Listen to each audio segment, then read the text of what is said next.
The woman convicted of killing the queen of Tejano music, Selena Quintanilla, could soon be up for parole. 30 years after tragedy sent shockwaves around the world, Mike Gillespie with our news partners in Corpus Christi has more.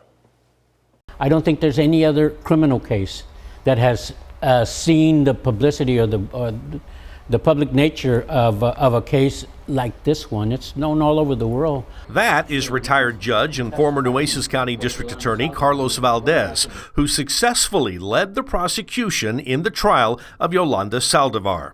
The sentence was life in prison.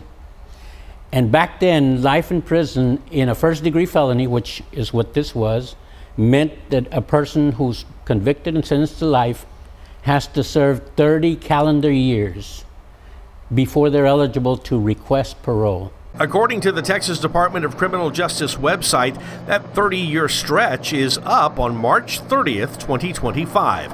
Saldívar is already in the parole review process, something that the Texas Board of Pardons and Paroles typically begins 6 months ahead of time for an inmate facing parole eligibility for the first time.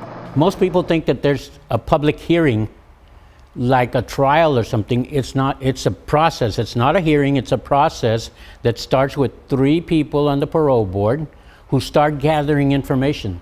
That can include an offender's criminal history and their behavior while in prison, as well as any letters of protest or support on file. Eventually, the inmate herself will be interviewed.